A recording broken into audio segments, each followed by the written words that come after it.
nuestro separador no podría haberlo dejado más claro. Le damos la bienvenida a este bloque que hemos dado a llamar Azul entre Azules y de alguna manera un escenario abierto, inclusivo, para que entre azules podamos construir la ciudad que nos debemos. En este abril de 2021, donde el planeta Tierra registra la friolera de 132.419.139 casos acumulados de contagio por COVID-19. Las cifras en rojo a nivel nacional anuncian que en las últimas 24 horas se registraron 163 muertes y 20.870 nuevos contagios, el número más alto desde iniciada la pandemia. Ascendemos hacia 2.428.029 contagios en el país y 56.634 víctimas fatales. En nuestro partido, esas cifras del horror, de acuerdo al parte sanitario oficial del municipio, exponen 113 fallecimientos por contagio, 171 activos, 140 en azul y 31 por criterio clínico, y un total de 3.503 recuperados en todo el partido. 7.985 el número de hisopados hasta la fecha, 89 durante el pasado lunes. El rastrear, por su parte, 21 activos y 51 negativos en 76 personas testeadas. Así llegamos a un escenario donde, entre otras cosas, el Proyecto País, proyecto argentino interinstitucional de genómica de SARS-CoV-2, anuncia que la cepa británica, la californiana, la de Manaos, la de Río Janeiro, ya fueron identificadas en nuestro país, al menos en 207 muestras. Podemos decir también en nuestra ciudad, a decir, mejor dicho, del concejal Joaquín Propato, y lo que aportó Región Sanitaria el día de ayer, el arribo de nuevas dosis para esa inoculación que decíamos en el bloque inicial, ya lleva más de 6.000 inoculados, y son más de 25.000 los inscriptos hasta la fecha. A un azul que tiene aproximadamente un 11% de inoculado con la primera dosis, pero que también registra, sin embargo, y lamentablemente, hechos que hacen a la negligencia en materia de esta lucha contra el COVID. Hablamos de esas 300 dosis echadas a perder en el PAMI, y también hablamos de las denuncias elevadas por la enfermera Soledad Miranda contra la jefatura del Hospital Materno Infantil Argentina Diego, que hoy tiene fuero en lo federal, me corrijo, en lo provincial, aunque la denunciante hubiera querido lo otro. El Hospital Pintos, en tanto, también lo anunciábamos, una situación donde se acusa la ocupación del 66% de su sala general y un 60% de la unidad de terapia intensiva. Los fantasmas de aquel colapso sanitario que el 30 de noviembre del año pasado nos llevaba a derivar pacientes a hospitales de La Barría, La Plata y la región, y que se acrecientan con cada jornada que pasamos. En ese escenario de segunda ola de coronavirus nos toca recibir, y lo tenemos acá en los estudios, nos complace y le agradecemos en sobremanera su presencia, al doctor Carlos Bravo. Bienvenido, doctor. Gracias, ¿cómo te va, Francisco? Bueno, definitivamente hubiéramos querido, lo decíamos fuera del aire, anunciar cuanto menos una segunda ola no tan pálida, no tan mortífera, pero sin embargo acá estamos. Sí, la verdad es que nos están apabullando estos números. Uno esperaba que esta segunda rebrote de COVID no fuera tan significativo y estuviera marcando estos números que vos acabas de mencionar, pero bueno, es la realidad con la que nos toca vivir. Cuando yo estuve en funciones dije que, y lo sostuve siempre, que había que aprender a convivir con el COVID, porque esto lamentablemente va a quedarse con nosotros mucho tiempo, y bueno, la realidad nos está mostrando eso, ¿no? Que tenemos que aprender a convivir con esta pandemia y a seguir cuidándonos. Creo que es fundamental el compromiso ciudadano. Sigo insistiendo que por más que dispongamos de 300 camas de terapia intensiva y respirador, si no tenemos el compromiso ciudadano, nada alcanza. Uh-huh. Y antes de abordar esa situación actual, ¿no?, tan de azul en esta pandemia, me permito llevarlo a usted y a los oyentes a lo que ya es un año calendario, resistiendo al COVID-19, para que podamos reconocer, por un lado, el estado real del nosocomio municipal. Hablo de materia de personal, como equipamientos e insumos, sobre todo para interpretar dónde estábamos, y en un momento donde, tanto desde la oposición, fundamentalmente desde Juntos por el Cambio, pero en materia de opinión pública, se debate respecto a las restricciones o si es viable retomar lo que allá por marzo del 2020 era el anuncio del aislamiento social preventivo obligatorio. ¿Cuál era la situación real del Hospital Pintos cuando en aquel marzo, insistimos, del 2020 a usted le tocaba llevar adelante la gestión sanitaria? Sí, digamos, era un planteo hipotético que nadie sabía cuál iba a ser la resultante de esta pandemia en nuestro país. En ese momento estaban todos los casos en el extranjero. Para nosotros, y lo sostuve siempre, fue muy importante esos 2 primeros meses de aislamiento, porque nos permitió reequiparnos, reestructurar un sistema que teníamos nosotros con 6 camas, a llevarlo a 13 camas de terapia intensiva con respirador. Se hizo una gran movilización ciudadana con aportes importantísimos de la cooperadora, de AECA, de la sociedad rural, Cuidemos Azul, de recursos de azuleños que ayudaron rápidamente a equipar nuestro hospital con elementos que necesitábamos. Y como te digo, en lo personal trabajé arduamente en habilitar un sector que era parte de un edificio que estaba en construcción, y pudimos disponer de 22 camas más con oxígeno para aislamiento de pacientes de COVID. Todo eso se hizo en el término de pocos meses, ¿no? Uh-huh. Así que creo que, digamos, el haber generado ese aislamiento social preventivo en toda la comunidad y haber permitido a los efectores, en este caso públicos, equiparse, fue una herramienta muy, muy importante. Creo que fue muy, muy importante. Mirando para atrás, creo que esa herramienta sostenida en el tiempo no fue conducente, al punto que hoy la gente está agotada de esas herramientas, y aunque veamos estos números alarmantes, como vos bien describiste recién, superan a los picos que tuvimos el año pasado, la gente está poco propensa a adherir a estas nuevas medidas, ¿no? O sea, ya hay como una, si se quiere, una rebeldía ciudadana, ¿no? Preocupante porque los números de la mortalidad de este virus y los requerimientos hospitalarios siguen siendo importantes. Ya vamos a abordar lo que podríamos conseguir, es definitivamente el tópico central de esta segunda ola, que es la conciencia ciudadana, lo decía usted y coincido. Pero siguiendo con esa revisión de lo que era el abril del 2020 o el finales de marzo del 2020, no puedo dejar de repasar o invitarla a repasar lo que no deja de estar también latente en la sociedad azuleña, pero en definitiva en la sociedad argentina, y que a nosotros, pero fundamentalmente a la familia que fue víctima del asunto, le tocó padecer. Me refiero a la familia Lozardo, ese primer caso, que se daba por estos días, digo, del año pasado, por eso la alusión. ¿Siente que algo de eso se aprendió? ¿Cómo recuerda esos días? ¿Coincide en que fue una auténtica casa de brujas, en que de alguna manera todavía la sociedad no aprendió a diferenciar entre algo que se trata de una patología y no de plausible de ser criminalizada o perseguida? Sí, lo que vos describís fue tal cual, fue una casa de brujas, los primeros casos que tuvimos en nuestra ciudad.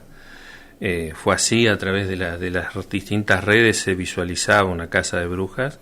Yo creo que en eso se aprendió, creo lamentablemente con heridas, ¿no? Porque esto ha dejado muchas heridas, y si no, preguntarle a los familiares de Lozardo, los hijos de Lozardo, la sensación que le generó ver en las redes todos los comentarios que se hacían. O aquel empleado de los teros brasilero que también tuvo que sufrir escarnios públicos por haberse contagiado de una enfermedad que no terminó siendo COVID y casi le lleva su vida.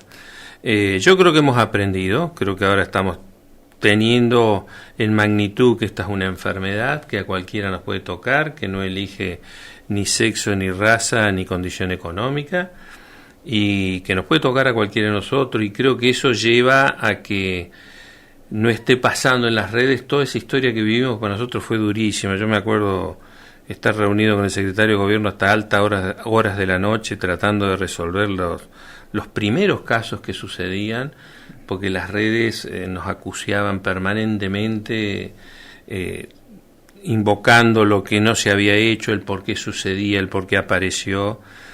Y bueno, hoy tenemos, creo que te lo dije a vos en una charla previa, los mismos que pretendían que no entrara nadie azul, los mismos que pretendían que nadie entrara a trabajar, que se cercara la ciudad, que el virus así no iba a entrar, fueron los mismos que después se alarmaban con las noticias nacionales cuando un padre no pudo despedir a su hija de una enfermedad de cáncer porque no la dejaban entrar a otra ciudad. Y eso nos podía pasar a nosotros, ¿no? Por esas semanas de marzo a abril también usted le tocó llevar adelante, entre otras cosas, alguna que otra visita en la zona céntrica a razón de alguna denuncia y entre otras también alguna con bastante trascendencia, como fue un supuesto contagio masivo en un supermercado chino. ¿Recuerda esas dos situaciones? Sí, lamentablemente sí.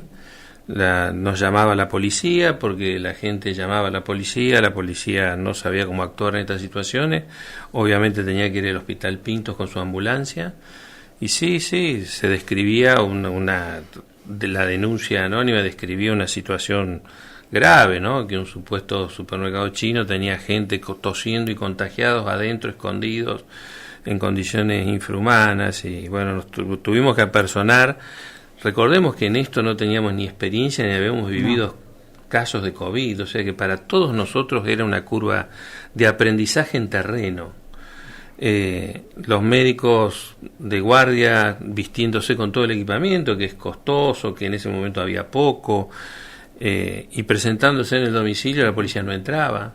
Claro. Así que tenías que hacer casi como de una doble función, ¿no? Y todas eran denuncias infundadas y llegamos hasta hisopar un turista italiano que hacía más de un mes que estaba en la Argentina, que lo denunció un vecino y tuvimos un edificio céntrico a hacer un operativo hisopándolo casi en la vereda, ¿no? Claro. Sí. Se vivieron cosas que hoy con el tiempo parecen cómicas, pero fueron para mí fueron tragicómicas, ¿no? Uh-huh. Sí, y al mismo tiempo para remarcar ese aprendizaje, entendiendo el sentido comunitario que hoy tiene el contagio, la transmisión, porque antes digo un extranjero, sea chino o italiano, o un trabajador que asistía a la ciudad desde el AMBA o de las famosas ya zonas rojas de la pandemia, eran motivo de persecución deliberada, digo, no solo de parte de... pero te lo digo más, hubo cosas mucho más graves. Uh-huh. Por agosto, septiembre hubo municipios donde no habían entrado el virus y nos prohibían los ingresos a los azuleños o la barriencia de esos municipios. ¿Cómo cuáles se le ocurre? No voy a dar mención pero había municipios... Pero de la provincia. Sí, cercanos a nuestra ciudad. Bien. Municipios que muchas veces hoy le estamos facilitando camas. Ajá. Les estamos dando prestaciones de complejidad, municipios de 6.000, 7.000 habitantes.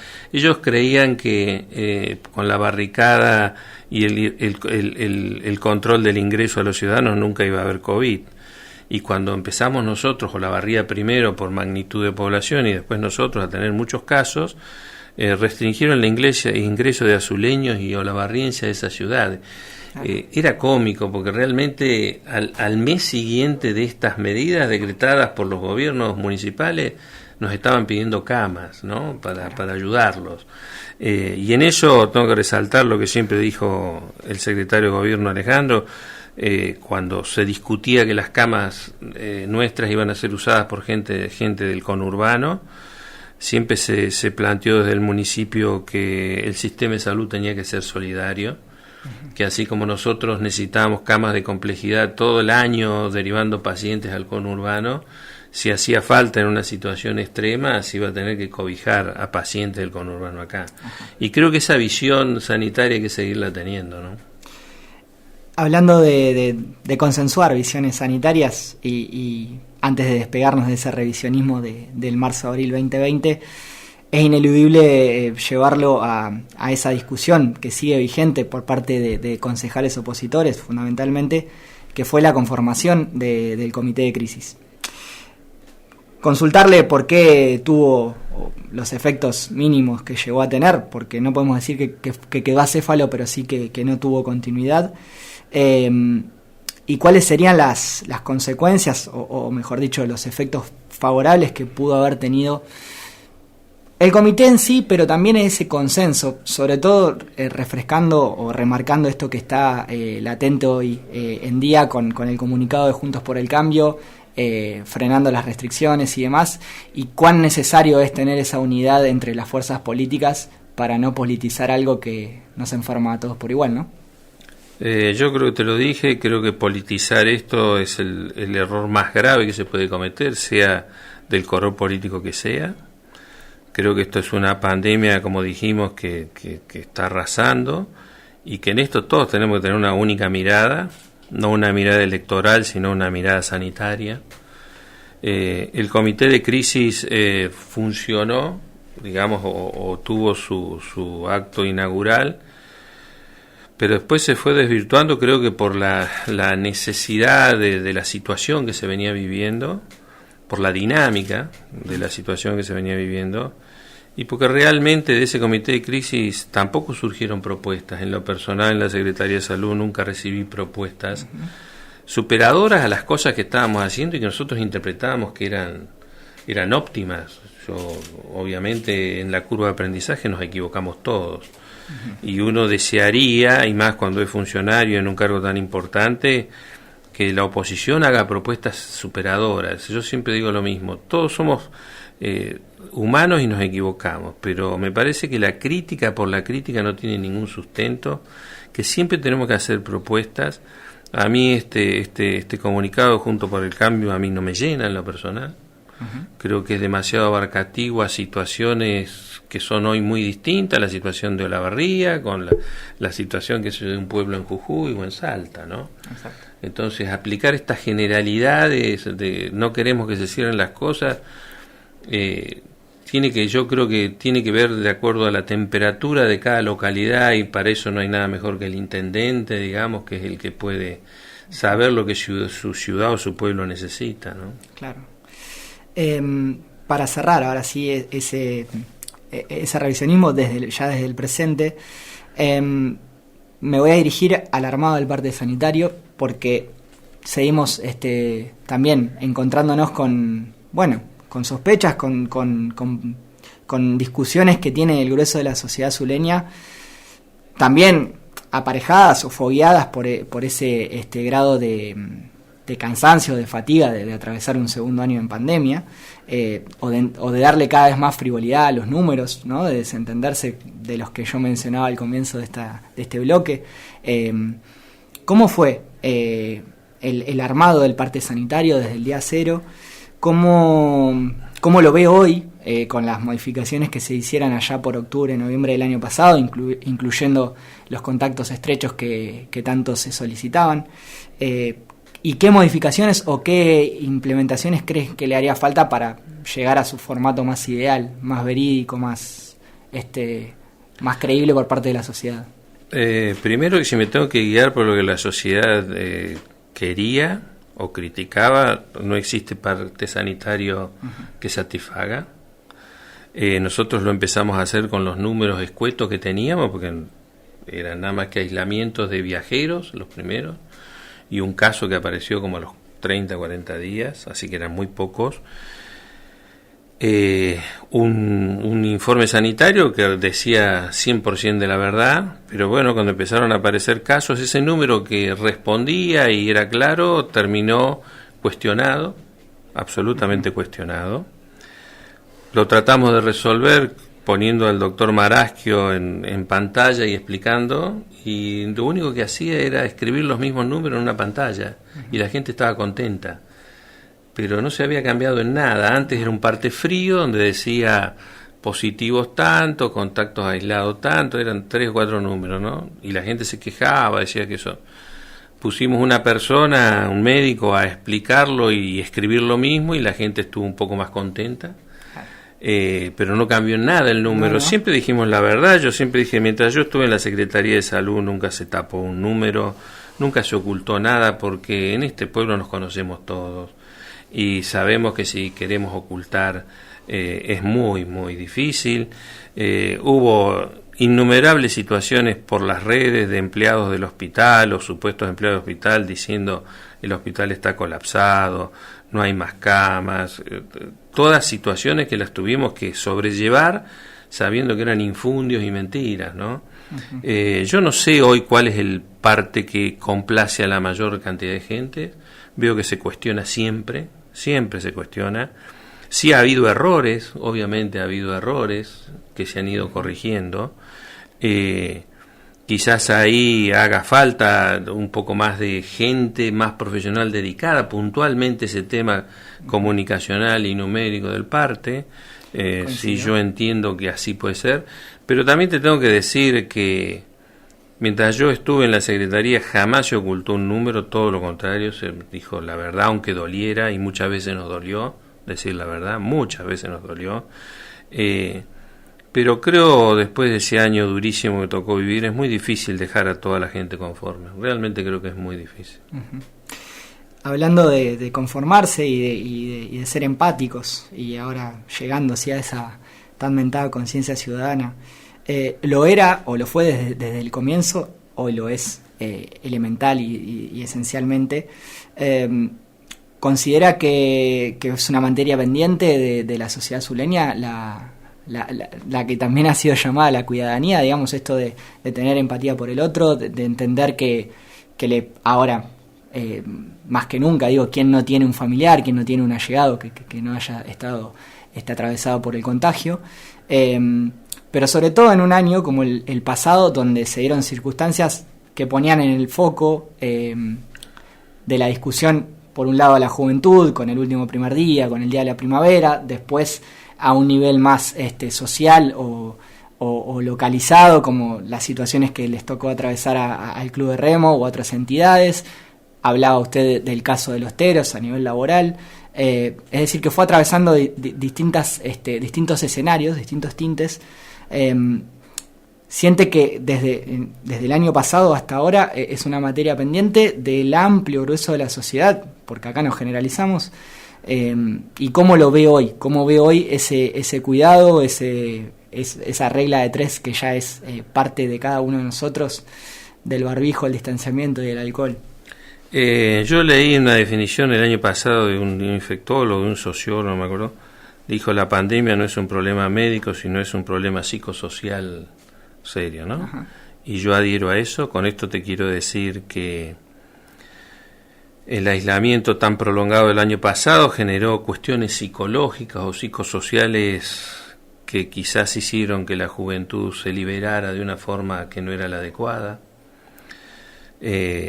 Obviamente estamos hablando en retrospectiva y es fácil hablar en retrospectiva, pero más de una vez nosotros pensábamos y decíamos: esta medida tan restrictiva, cuando todavía no hemos tenido la pandemia encima, quizás nos lleve a que cuando tengamos la pandemia la gente no responda. Ajá. Porque se cansó de esto. Y creo que es un poco lo que nos está pasando, y acá estamos jugando a las responsabilidades de la juventud, la no juventud. Y yo, cuando la gente me dice, la gente adulta como uno que se cuida porque tiene miedo de enfermarse y sabemos que somos los más complicados, decimos: lo que pasa que los jóvenes son los responsables. Y yo a todos los remito a sus 18, 19 años, 17 años. La etapa de la rebeldía, la etapa de el todo está mal. Hay que ponerse en la cabeza de esos chicos, hay que ponerse en la cabeza de esos egresados que durante el último año, de compañeros que estuvieron durante 10 años estudiando juntos, no se pudieron ver. Uh-huh. Y entraban en una etapa universitaria y se iban de azul. Qué sé yo, hay mucho. Con esto te quiero decir que hay muchos factores sociales para poder interpretar o amalgamar, digamos, cuánto de conciencia le tenemos que exigir a la gente, más todavía de la que ya le exigimos, y en un contexto, siempre lo digo, las sociedades nuestras son sociedades muy sociables, de hacer una vida en sociedad, de las peñas, de las reuniones. Creo que esto en Noruega, Finlandia, Suecia no pesa para nada, porque están acostumbrados cada uno en su casa y a poca sociabilización. Ahora, haciendo este paréntesis, digo, las famosas ya fiestas clandestinas o los encuentros masivos de la juventud en particular, en aquel año se podía, el 2020 se podía justificar también desde un problema comunicacional a nivel mundial, que era la idea de que los jóvenes, por no tener patologías previas, comorbilidades, etcétera, no tenía que tener los mismos cuidados, en todo caso, para con sus mayores o sus allegados con ese tipo de riesgos. Pero hoy, viendo los números, viendo las cifras que reflejan justamente que la juventud, más allá de estar liberada de alguna manera de los efectos más nocivos o mortales del coronavirus, se comienza a infectar y a afectar a quienes le rodean. Eso implicaría, por defecto, digamos, que empiecen a mermar ese tipo de descuidados o de prácticas. ¿O usted cree que, en definitiva, si se llevaran adelante situaciones como las que atravesamos con el ASPO del año pasado, las clandestinas o los encuentros masivos van a seguir estando y en todo caso van a seguir siendo mayores? Yo te voy a contestar lo que yo pienso, quizás suene incorrecto lo que voy a decir. Yo creo que hay que evitar esas reuniones. Yo me tocó vivir todos los contagios de azul, uno por uno, casi teníamos la radiografía. Y te diría que en los 7 primeros meses a 8 primeros meses de ya en la instalación del virus en nuestra ciudad y el desarrollo de casos hasta el pico en octubre, la mayoría de las fiestas eran de adultos, no eran de jóvenes ni de chicos. Claro. La mayoría de las fiestas donde se producían los contagios eran de adultos. Eran cumpleaños que hacían los adultos, asados que se juntaban los adultos, fiestas en casas de familia. Con esto no te estoy diciendo que los jóvenes pueden por eso salir a juntarse, a hacer fiestas clandestinas, pero quiero decirte, yo quiero trazarte una radiografía de la realidad que a mí me tocó vivir. Sí. Y ahí no había, no tuvimos focos y sabíamos dónde se producían los contagios, así que te digo que no hubo focos de contagio en fiestas clandestinas porque no las había. Claro. Había fiestas clandestinas en casas de familia. La mayoría de los focos de contagio que fuimos detectando y que se fueron desarrollando fueron en ese ámbito. Obviamente que si vos ves lo que pasó en el verano en la costa argentina, te vas a dar cuenta que el gran desarrollo de infecciones que trajeron nuestros jóvenes se produjeron en las fiestas clandestinas importantes de concurrencia de 400, 500 personas, ¿no? Eso sí generó que jóvenes que iban a la costa vinieran contagiados de la costa. Claro. Entonces eso hay que tratar de desalentarlo, obvio, ¿no? Pero ¿quién tira la primera piedra? Los adultos decimos no lo hagan y resulta que la mayoría de los primeros contagios los hicieron los adultos, ¿no? Claro. En reuniones que sabíamos que no había que hacer, asados que sabíamos que no deberíamos haberlos realizado y se realizaban. Y antes de pasar a la primera línea y quedándonos con la juventud en sí, o en todo caso con lo que dejó este verano pasado y con lo que empezó a suceder a razón del toque de queda establecido, que terminó siendo etapa nacional por ser el primero, digamos, en su tipo. Hoy, con el diario del lunes, ¿cree que fue efectivo? ¿Veía la situación en el balneario, en las zonas, de mayor frecuencia en esos tiempos veraniegos? ¿Cree que funcionó el toque de queda? Yo creo que ayuda, yo creo que esas herramientas ayudan. No creo que mitiguen que no se hagan reuniones, porque es imposible controlar que no haya fiestas clandestinas, es imposible. No estoy hoy en la radiografía íntima de todos los casos de los últimos 60 días, pero no he visto una incidencia de números distinta al resto de la provincia o al resto del país, así que me parece que este repique de casos no se está dando por esa situación, sino que se está dando porque es la normal en todo el país, ¿no? Pero que no fue efectivo, digamos, en definitiva. Con los números puestos... Yo creo que hay que hacer algún grado de restricciones de circulación o buscar la desmotivación de desalentar las reuniones. Yo creo que eso hay que seguir insistiendo por lo menos hasta que tengamos herramientas desde el punto de vista médico para controlar este virus, que hasta ahora no la tenemos.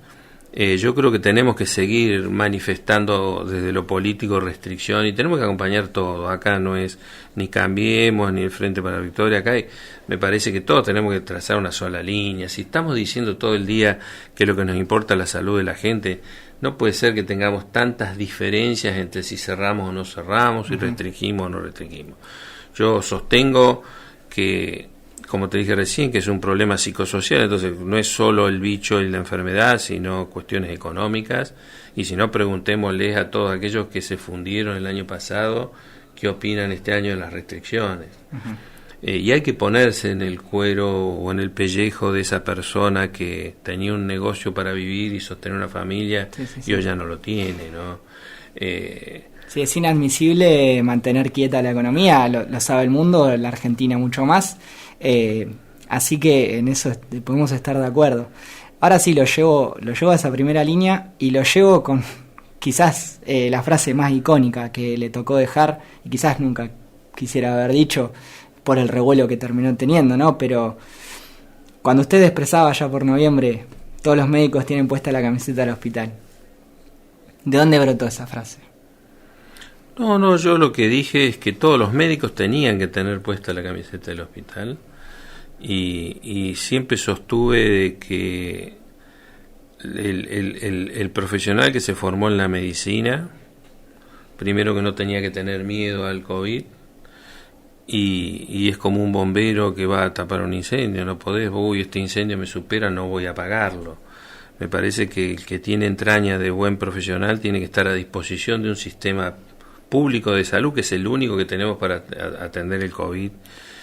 Y un poco el mensaje o la idea mía fue que si teníamos alguna baja de salud en el sistema público, vamos a tener que acudir al resto de los médicos en el sistema privado, y en eso sabemos que en esto no podemos negarnos. Sí. Esto es como una guerra contra un virus, y obviamente nos tocó a nosotros los médicos recibir los aplausos y estar adelante en la trinchera, pero bueno, es nuestra vocación, es nuestra profesión, es lo que elegimos, y en esto no le podemos sacar el cuerpo. Y apuntaba a eso porque veía en algunas actitudes mezquinas como que, bueno, a mí no me toca, yo no voy, ¿no? O que tenían, digamos, la predisposición en materia de salud propia como para acercarse al hospital. Digo, no tenían razones de salud para mantenerse al margen. Esto sería así. Sí, y otros con muchos años, incluso más años que yo, y con muchas enfermedades, me dijeron: yo voy a seguir trabajando porque mi obligación y mi servicio de médico tiene que seguir, y si me toca en la desgracia contagiarme, me moriré con las botas puestas. He recibido esos mensajes de profesionales de más de 70 años. Entonces yo digo, esto nos invoca, y nos tenemos que replantear si en una situación tan difícil buscamos excusas para no trabajar de médicos. Tenemos que cuestionarnos nuestra vocación, realmente creo que hay que replantearse eso. Y ahí me tengo que referir ineludiblemente a dos personas que se mantuvieron al margen, colegas que hablamos, hago mención por un lado a la doctora Liliana Farinella con su carta abierta, y a algo más vigente, que es la marcha propuesta por el doctor Nacelo. Ellos entrarían, lo digo yo, lo pongo acá para el debate, pero entrarían o se mantendrían en todo caso al margen de la frase que usted aplicó. Ahora, yendo a esa carta donde la doctora Farinella pedía esencialmente, antes de plantearle que su casa, el hospital, se estaba incendiando, textualmente: yo no necesito que usted me explique cómo, necesito que de una forma u otra, esté bien o mal, lo que se tenga que hacer, después daremos cuenta, nos consiga la ayuda que necesitamos para que todos salgamos lo mejor posible de esta. Hacía alusión a los médicos intensivistas que están en extinción o que están siendo necesitados en todo el mundo. De nuevo con los números puestos, porque la situación usted ahora la va a saber narrar.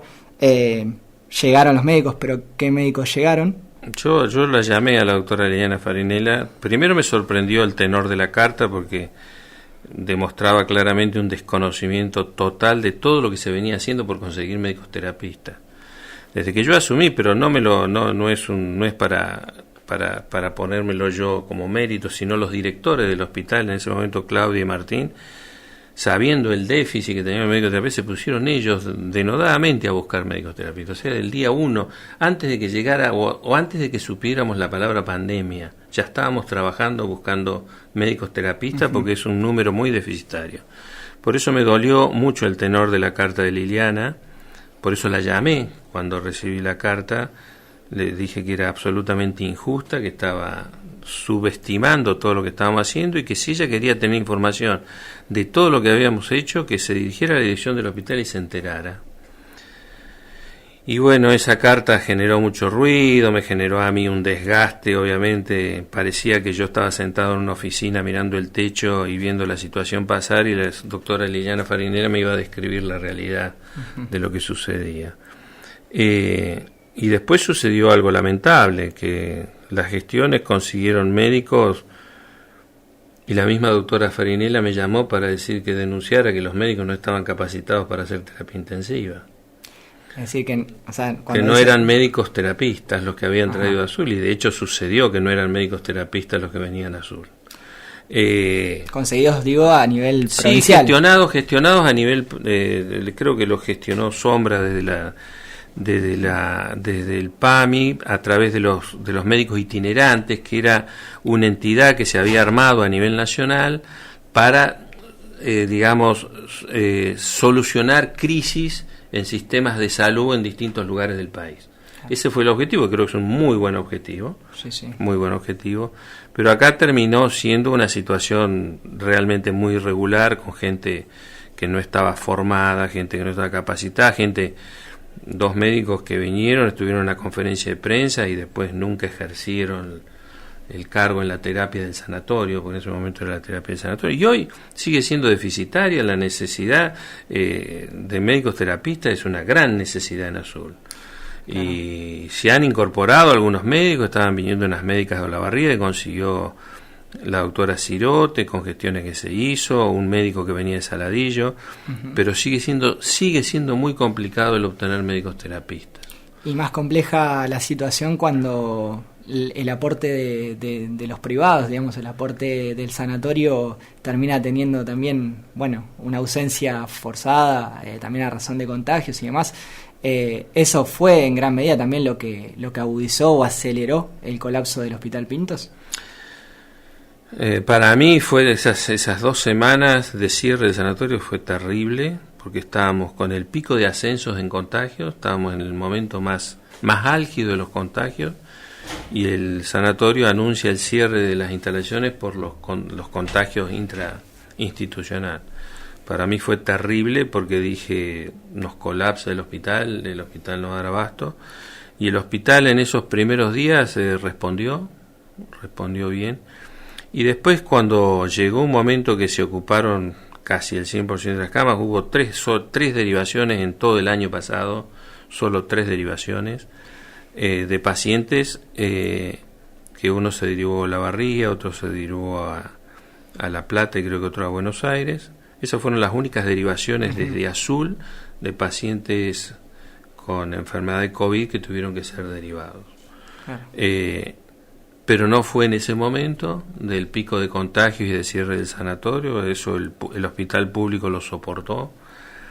Pero obviamente hay que aprender de esto, porque creo que si vuelve a pasar con un nivel de contagio como el tenemos, creo que el sistema va a saturarse rápidamente. Claro. Para refrescarle también a la comunidad azuleña, ¿podría precisar el número de camas COVID que con el que cuenta, digamos, la comunidad? Mira, eso fue muy dinámico, te cuento por qué. Sí. Yo cuando asumí en funciones, el Hospital Pinto estaba lleno, a cama llena, en enero del 2020, porque es uno de los prestadores, es el prestador más importante de Azul, más del 70% de la patología la atiende el Hospital Pintos. Estábamos a cama llena, o sea, en enero, sin pandemia, teníamos el hospital lleno. Y con una buena medida que tomó en ese momento la dirección del hospital, se dejaron libres todo un sector arriba de 12 camas de cirugía general, que eran todas camas con oxígeno, y después se fue poniendo en disponibilidad distintas salas como terapia intermedia, que pasó a ser una terapia intensiva, y esto fue tomando una dinámica, se iba haciendo de acuerdo a la necesidad. En estructura se llegó a tener 35 camas con oxígeno en piso disponible para COVID, más las 13 camas de terapia intensiva con respirador disponible, ¿no? Ese era el número que se logró armar.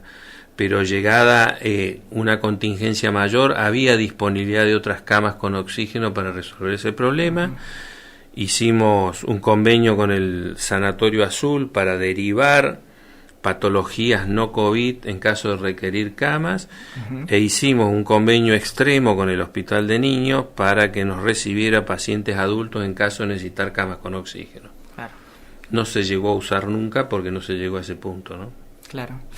Antes de pasar al presente y un poco poniendo el pie en las conclusiones, 17 días después de ese colapso, a usted desde el hospital le hacían entrega a un petitorio con 3 puntos y la firma de cerca de 100 profesionales. Esto es así. Donde, entre otras necesidades, entre otros pedidos, el personal le reclamaba al Estado, quiero decir, un aumento salarial que planteaban que era del 0%, porque durante el año se había otorgado una bonificación entre 500 y 700 pesos mensuales, luego de los descuentos, y ponían en consideración el 35,7% de aumento que habían tenido los colegas del Hospital Materno Infantil. Le dejo que se explaye en esto porque de alguna manera, si bien fue un comunicado público, no hay precisiones de cuál fue su respuesta y cuál es la situación. No, la respuesta yo lo recibí 24 horas antes de dejar el cargo. Exacto. Recibí ese petitorio. Ni más ni menos. Sí. 24 horas antes, así que les expliqué claramente que entendía la situación de algunos médicos del hospital, que no eran todos los médicos del hospital. Lo hablé con el doctor Mayo, que representaba en ese momento la asociación de profesionales, y obviamente nos pusimos rápidamente de acuerdo, porque cuando pusimos los números arriba de la mesa de todos los profesionales, hay distorsiones en los ingresos médicos, hay digamos cosas que no son justas y que hay que acomodarlas, pero que yo le explicaba que eso requería de un debate claro, amplio a nivel de la asociación de profesionales, donde todos dijéramos lo que ganamos y qué es lo que hacemos. Porque yo le decía, el recurso municipal para un secretario de salud, decirle al intendente tenemos que aumentarle, fácil, es decir, sí, pero son los dineros públicos lo que estamos usando, y me parece que cuando uno le toca gestionar tiene que ser eficiente con los recursos, no puede exigirle a la ciudadanía, porque después protestamos, los mismos que estamos pidiendo aumento, después protestamos por las tasas que nos cobran. Entonces se los dije que sí, que es cierto que el sector el que él manifestaba quizás estaba atrasado en los valores de sus ingresos, pero que había otros profesionales que no era un número insignificante, que estaban con sueldos muy buenos, muy superiores a los provinciales, y que casualmente el año laboral de ellos no había sido el más exigido porque se habían suspendido un montón de prácticas y de consultorios de especialistas por la pandemia. Entonces, que es un debate que había que darse en la colectividad médica y aún está pendiente de darse. Yo creo que hay que darlo, ese debate, para que las remuneraciones sean más justas, claro, y más equitativas. Yo creo que falta ese debate en salud y ojalá se dé, porque era uno de mis objetivos. Claramente cuando asumí, lo sabe el intendente, que hay una situación de inequidad en los sueldos de los profesionales del hospital que hay que equilibrarla, y no es aumento a esto, sino que hay que hacer más eficiente el recurso. Yo creo que hay un trabajo muy grande para hacer eficiente el recurso en salud, se está gastando muchísimo dinero. Nunca se me restringió a mí, y esto lo aclaro, nunca se me restringió un recurso económico por el tema de salud. Siempre tuve las cajas a disponibilidad para comprar lo que hubiese falta, pero hay que ser muy serio y muy responsable en el gasto. Sí. Y también hay que mirar con el ojo cuánto produce un profesional. Claro. No solo cuánto gana, sino cuánto produce. Entonces esa otra mitad de la película hay que verla. Y yendo al presente de esa película, por un lado tenemos el devenir del rastrear, que llegó a lanzar usted, donde lo hacía con la adquisición de 2.000 kits, que si me puede corregir, hablamos un promedio de entre 20 y 70 testeos por jornada, que está teniendo, vamos a decir, un éxito desde el abordaje territorial, porque sabemos que gran parte de la ciudadanía tenía temor acercarse al hospital o a un nosocomio, sea para hisoparse o para atender otra patología. Entonces en eso entiendo que el rastrear ayudó a acercar el sistema sanitario a los barrios, al pueblo.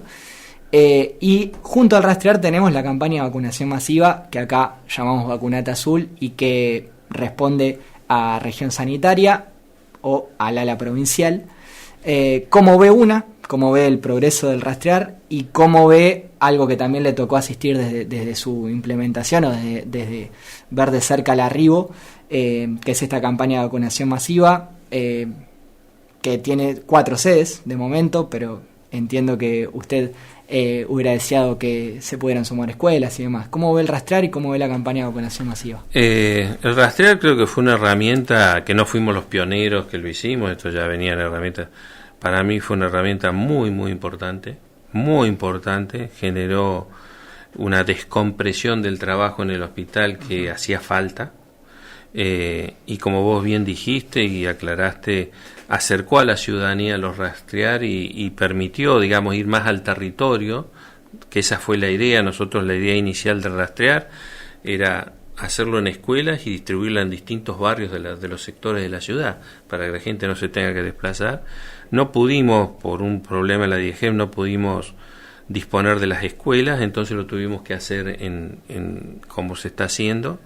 Yo creo que hay que fortalecerlo más al rastrear. Yo creo que hay que, sinceramente, creo que hay que armar 2 equipos de rastrear. Ajá. Sinceramente creo que es una herramienta fantástica. Creo que han adquirido nuevamente más de 2.000 test, y son test de alta sensibilidad. Creo que eso hay que fortalecerlo más. Y con la vacuna, yo un mes antes de irme tuve una reunión con la gente de los secretarios de salud de toda la región, con llegados de la provincia, cuando nos manifestaron que lo iba a hacer la provincia y el PAMI y el IOMA. Yo le marqué claramente mi disconformidad. Ajá. Les dije que nosotros teníamos equipos de vacunadores y lugares en los CAP disponibles para trabajar muy eficientemente con esto, pero nos dijeron, bueno, que esa era la mecánica que se había implementado, y bueno, se dijo, es una disposición que hace la provincia, está todo bien.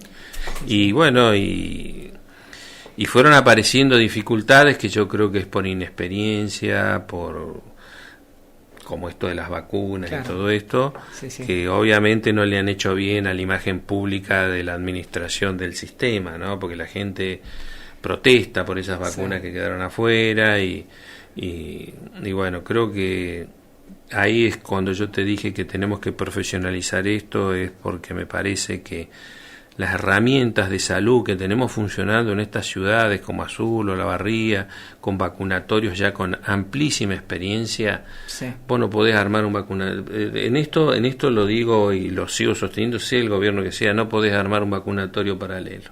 Claro. Si ya tenés profesionales que hace 20 años están vacunando a 26.000 personas por año en Azul, con muy buenos resultados, porque llegan las vacunas, llegan las 1.500 dosis que llegaron X día, y en 4 días se usaron todas las vacunas y se vacunó. Claro. Entonces, esas herramientas las tenemos que usar independientemente del color político que tengamos o a quién defendamos cada uno, ¿no? Sí. Es ahí donde yo te dije que lo que me parecía de esta pandemia, que hay que correr la política partidaria, sea del color que sea, y darle mucho más profesionalismo, ¿no? Y el, sí, profesionalismo es inherente a esto, ¿no? Sin dudas. Se hablaba en ese comienzo de que, o al menos se corría el rumor, la especulación de que el hospital no estaba preparado para recibir las vacunas siquiera. Después, desde la cooperadora directamente emiten un comunicado dando cuenta de que había 3 freezers y 2 generadores para esa tarea.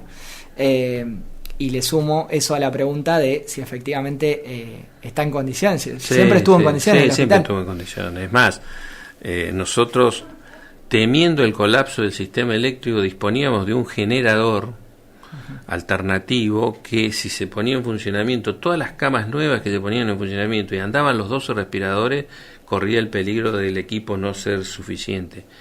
Y arreglamos, a través de aportes de ciudadanos azuleños y Cuidemos Azul, un equipo nuevo que teníamos prácticamente nuevo y se había roto, y lo pusimos en funcionamiento. Claro. Un equipo, un grupo electrógeno de última generación que daba luz a todo el hospital y a otro hospital. O sea, no se disponía de la infraestructura. Esos son los cruces de la política de bajo vuelo, que a la gente la confunde, que a la gente no le hace bien. La gente dice, uy, no tiene freezer en el hospital.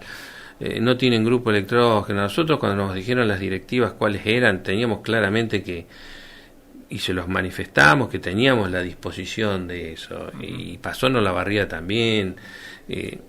A ver, nosotros, el que está comprometido con la salud es una persona que es seria. Si a vos te dicen vamos a tener vacuna y tiene que haber tanto de frío, vos de lo primero que te ocupás de la cadena de frío, claro. De lo primero que te ocupás de la cadena de frío. Y paradojas del destino, usaron en Olavarría que tenían a disponibilidad un vacunatorio, un centro de leche que es espectacular, usaron un sistema que les cocinó 400 vacunas, se quedaron sin frío. Eso es improvisar, y eso es lo que creo que tenemos que aprender en esta pandemia. Acá acá no hay River Boca, no hay Frente para la Victoria ni otro partido. Yo creo que todos tenemos que en salud ponerlo en la misma camiseta. Si es cierto que decimos que nos importa la salud de la gente y la economía, porque también no hay que fundir por ahí, todos tenemos que poner lo mejor, los mejores cuadros profesionales que tengamos cada uno dentro de su partido político, lo tiene que poner a disposición a trabajar por esta pandemia. Y eso en azul no lo he visto todavía. No lo he visto, ni del oficialismo ni de la oposición. Es decir, nosotros, Partido Radical, tenemos estos profesionales, epidemiólogos, infectólogos, dispuestos a colaborar y a ayudar y a ver, acá estamos. No he visto esa actitud. Y me parece que nos está faltando madurez en esta pandemia a todos, para ponernos a trabajar para todos. Doctor, me van a quedar 2 preguntas, en realidad infinidad, pero el tiempo es tirano en la radio, incluso para nosotros que estamos en este bautismo. Por un lado, consultarle algo que debería haber hecho desde el principio, cómo se encuentra de salud. Entendemos que esa fue la razón de su retiro voluntario. ¿Se encuentra bien? Sí, mejor. Yo me agarró una diverticulitis que me preocupó mucho, hasta pensaba que tenía un cáncer, y obviamente mi presión se fue a las nubes. Yo tengo muchos factores de riesgo, y tengo 63 años. Y obviamente vi que mi final en ese nivel de estrés era muy corto, y por eso decidí dar un paso al costado. Fue pura y exclusivamente personal y de salud. Y obviamente al bajar ese nivel de estrés y de tensión, que no se lo deseo a nadie, te lo juro que no se lo deseo ni al peor de mis enemigos, mejoré. Y hoy estoy prácticamente saludable. Lo celebramos, y entonces ahora sí me permito consultarle algo que nos consta, y es que usted le hizo llegar un paper a su sucesor, a Román Broda, que podría detallar en líneas generales lo que entendemos que fue un señalamiento de las fortalezas y debilidades del sistema, para que lo sepa también la comunidad. Y anexamos la última pregunta también a esa comunidad, a la zuleña, ¿qué mensaje de conciencia ciudadana, o al menos para reforzarla, le puede dejar en esta segunda ola que ya está entre nosotros? Con respecto al paper, me parecía una obligación de un funcionario que se iba de darle todos los datos que tuviese de lo que para mí eran fortalezas y debilidades del sistema. Me parecía que era un deber, y es una obligación, me parece, todo funcionario que se va a hacerlo, y se lo acerqué a Román. Después está en ellos, qué se utiliza de eso o qué no se utiliza. Yo espero que lo utilicen, porque creo que se plasmó una experiencia muy dura que me tocó vivir con esta pandemia, y hay que aprovecharla para el próximo, para que no le sea tan dura. Es decir, lo interrumpo, es decir que por ahora, en estos meses, no ha visto materializado algo del paper. No he visto cambios, no he visto, por ahí no estoy tan presente en las cosas que suceden, ¿no?, en el sistema, no estoy tan al detalle, pero bueno, a grandes rasgos no lo he visto, tampoco me han llamado para preguntarme qué opino. Y bueno, y con respecto a la ciudadanía, yo le voy a decir lo que pienso. Creo que tengamos esperanzas. Estar contando las muertes todos los días y los casos, y compararnos y mirar el mapa mundial, a lo único que lleva es más estrés, a más angustia, más miedo, y eso no es conducente. Yo creo que lo de las vacunas va a ayudar. Estas vacunas de primera etapa van a ayudar. Yo creo que después van a venir vacunas superadoras, y creo que a corto plazo va a aparecer una terapéutica que va a corregir esto. pero no dejemos de tener esperanza, no dejemos de mirar esa luz que queda en el camino, que va a ser positiva, que no va a ser encierro, cerrémonos, escondámonos, que el virus va a pasar por la puerta. No, vamos a resolverlo, y que hagamos un último esfuerzo. Yo creo que hay que hacer un último esfuerzo de seguir cuidándonos, del distanciamiento. Y fundamentalmente, más del distanciamiento, el cuidarnos, evitemos las reuniones, evitémosla un tiempito más, que las herramientas para resolver esta pandemia ya están entre nosotros, falta la cantidad de vacunas nada más, y creo que a corto plazo va a salir alguna terapéutica, ya está en investigación para combatir este virus, y va a volver a la normalidad nuestra vida. Y no va a ser de acá mucho tiempo. Yo creo que de acá unos meses vamos a empezar a ver esa clara luz de salida de este problema. Auguramos lo propio. También deseamos que suene ese teléfono para que pueda aportar su sabiduría en la materia. Y desde ya que esperamos reencontrarlo en lo que queda de este 2021 para que siga aportando lo propio acá en los estudios y para Azul hasta el Estallido. De parte mía y del equipo que hacemos Azul hasta el Estallido, le agradecemos por su presencia en este lanzamiento, doctor. Bueno, gracias a ustedes. Para nosotros es muy importante lo que hacen los medios, es muy importante, y ha ayudado en esta pandemia muchísimo, y siempre son aportes muy valorables para llegar a la gente, porque ustedes llegan a todos los hogares, y realmente a veces los funcionarios con nuestros mensajes no solemos llegar tan rápido como llegan ustedes, y todas son herramientas que ayudan y mucho. Así que gracias a ustedes. El testimonio del doctor Carlos Bravos en los estudios de LU Radio Azul, digo bien. Vamos a una pausa, en breve retomamos con Azul hasta el Estallido.